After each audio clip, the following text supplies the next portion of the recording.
Nakakita ko no ano, alam niyo yung sa dulo ng mga comics 'no or sa mga parang mga babasahin 'no, yung to be continued sa baba. Yung aabangan mo yung next episode 'no, yung mga ganyan 'no, and you're gonna wait for the next episode, 'yan. So, there's a continuation right here. Maybe you're someone here who loves reading mangas or comic books, 'yan, or whatever. Basta there is something here na to be continued. Yan. So, aalamin natin yan. Ano kaya yung bagay niyan? I'm seeing you waiting here. Seven of Pentacles energy. But for some reason, you're waiting here for a situation that I think hindi mo masyadong nare-realize anong klase bang situation yung hinihintay ko. Parang you are also curious. Parang may hinihintay ako na parang hindi ko alam kung ano yung hinihintay ko. Parang ganun. Parang anong nangyayari? So, alamin natin yan. No? Ano ba yung hinihintay mo na hindi mo rin alam? Yan. So, let's see. Let's see. Thank you everyone for your undying support. Sobrang na-appreciate ko kayo. I love you all. Let's go ahead and check these messages here for you guys.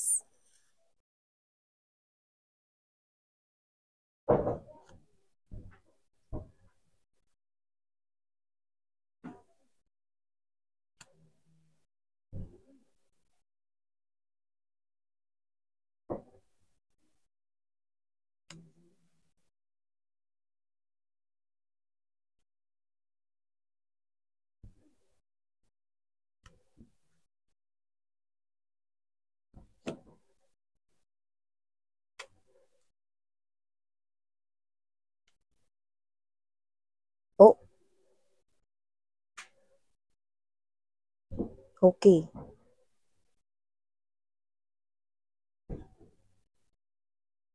Okay.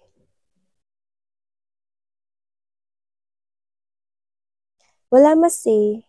Let's get straight to the point. This is your person here.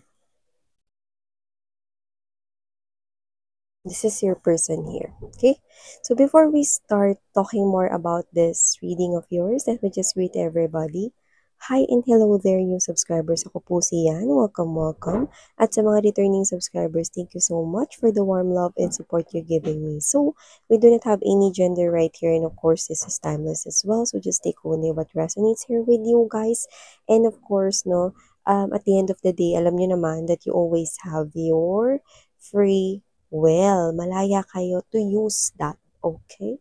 So, yeah. Let's get started. So we have here this Hangman energy, Five of Swords. Okay? And there's the presence of the Lover's energy. So una pa lang, sinabi ko na sa inyo that this is your person. This is your person here. And the universe is generous enough to give you two chances here. Okay? So, kung sino man siya, strong past life connection, nakikita ko rito. You once loved each other so intensely. Sobrang minahal niyo yung isa't isa in one of your past lives. I'm seeing that, no? Sobrang kayong dalawa ay nagmahalan in one of your past lives right here. And this thing going on with the presence of strong destiny, right at the heart of this reading, universe give you two chances to fall in love once again in lifetime na magtatagpo kayong dalawa. Two chances. Okay? So, hindi nyo na yun kailangan malaman. Diba? It's like the universe right here, yun ang plano niya sa inyong dalawa. But you have two chances here. Okay? Yeah, hindi mo naman talaga maaalala, mga babes, no? Itsura, pangalan, no? Mga memories together, no? But you're feeling, okay? Yung feeling, yung pakiramdam mo, yung heart mo, will always remember that.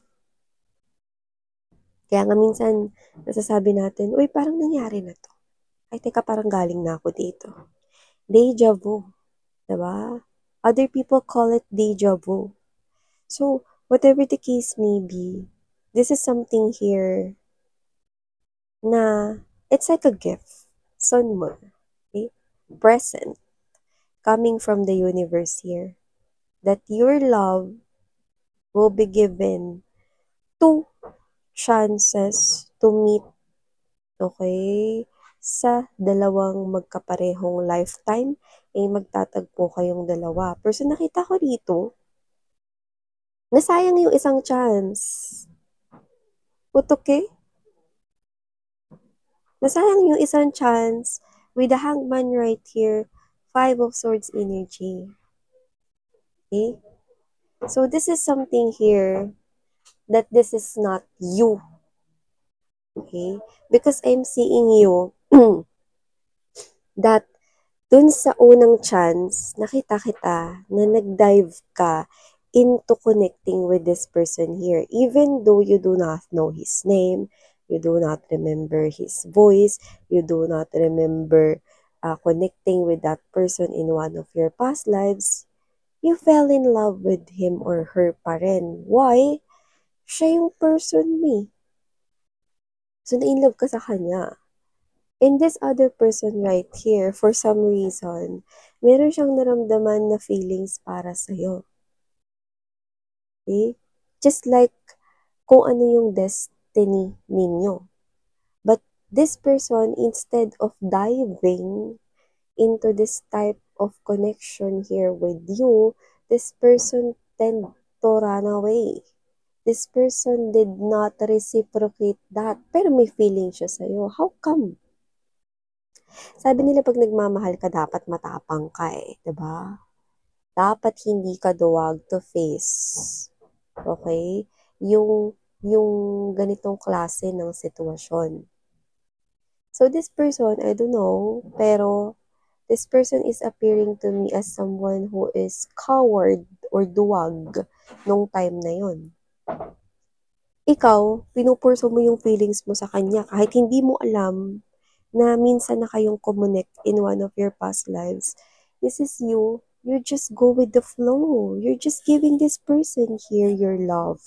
You're showing that you care for him or her. You love him. Naalagaan mo siya. Pinaparamdam mo sa mga words, sa mga actions na gusto mo siya, no? This person also wants to do that. But how come na hindi niya yun ginawa? What are the things that blocking, no? Dito sa connection na to before. Your person here do not also need to remember your face, your voice. Kasi maaaring iba-iba yung inyong mga appearances, no? Nung time na nagkatagpo kayo in one of your past lives here.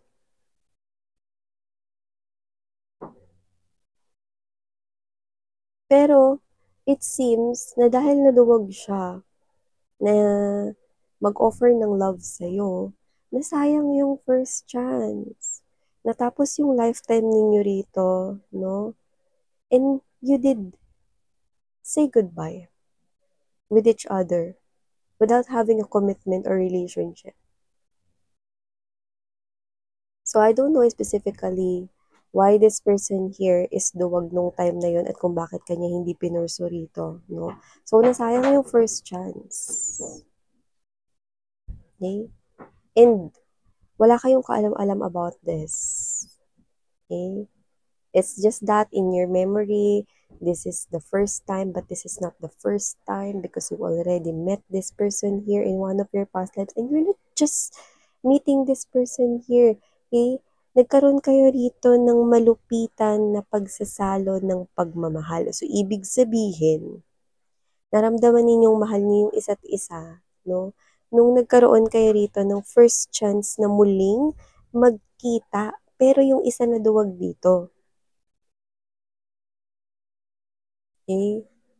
Alam mo, I think, nung first time na sobra kayong nagmahalan nitong tao na to, I think with this Ten of Swords energy, meron ditong bagay na pwedeng mahirap na pumagitna sa inyong connection. Pero parehas niyo yan na pinaglabanan. Posibleng ito yung humaharang dito sa tao na to, no, para mag-dive into this type of connection here.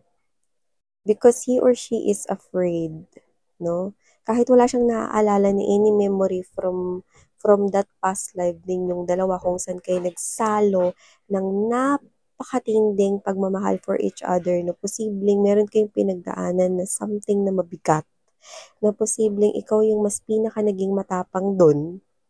Okay? Naging matapang rin siya ron kasi nalampasan niyo yun, no?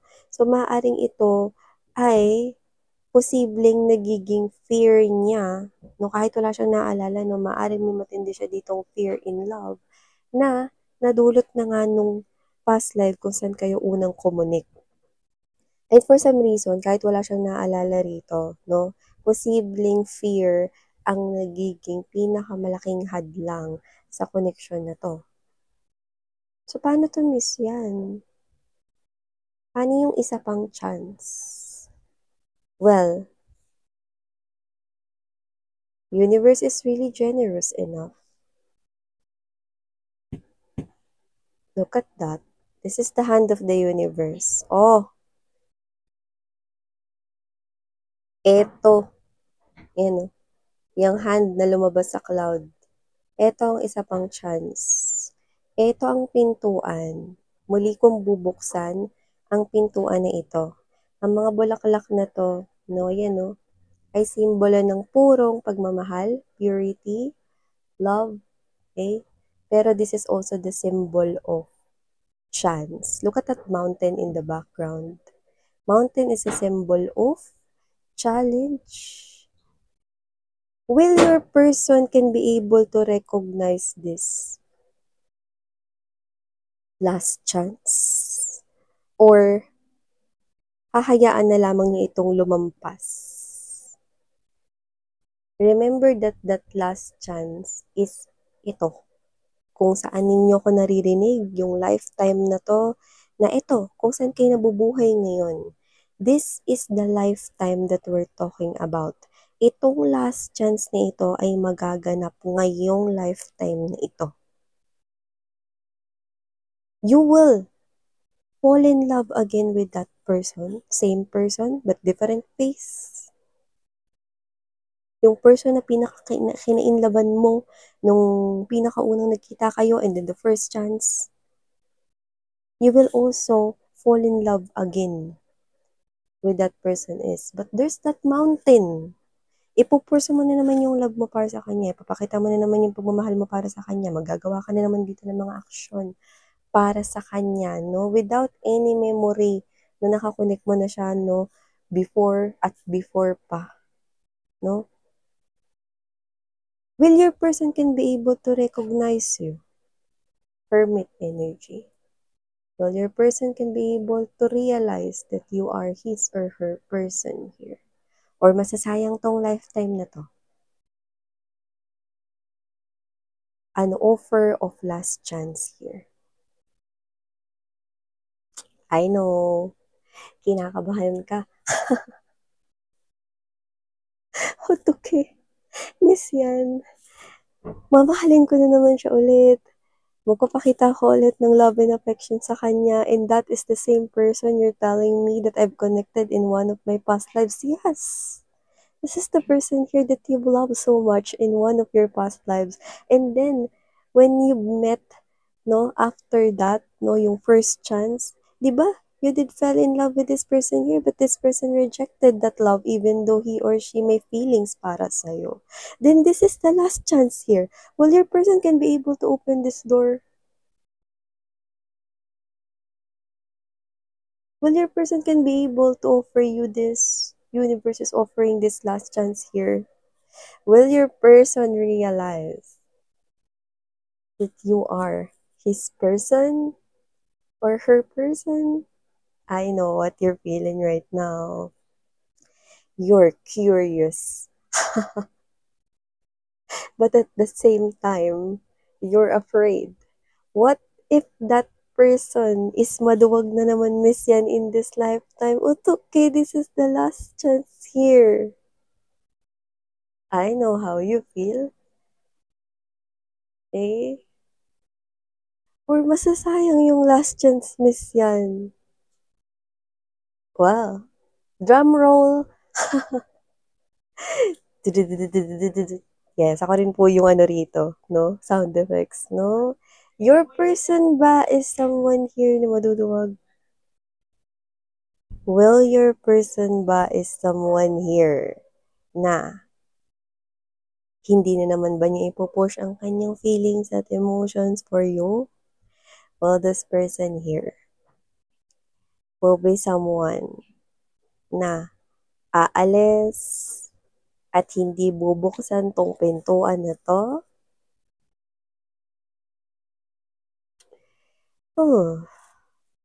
Answer is Three of Swords energy, Six of Cups, Hierophant, and good thing, we've got the Hermit in a bright position. Your person will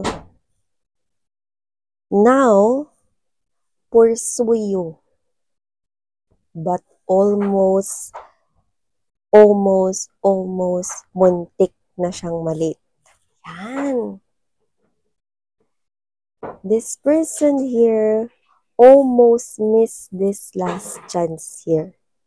But your person in this lifetime, magiging matapang na siya to pursue this connection here. Three of Swords energy, Six of Cups. Muntik na siya ritong malit. Pero this person here will now build up that courage, no, to dive into this connection here with you. Yan, no?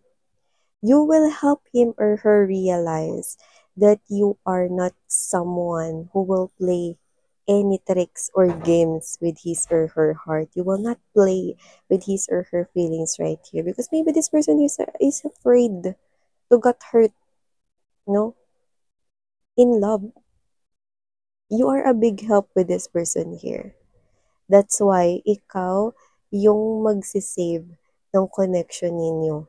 You will make this person here realize that you are his or her person here.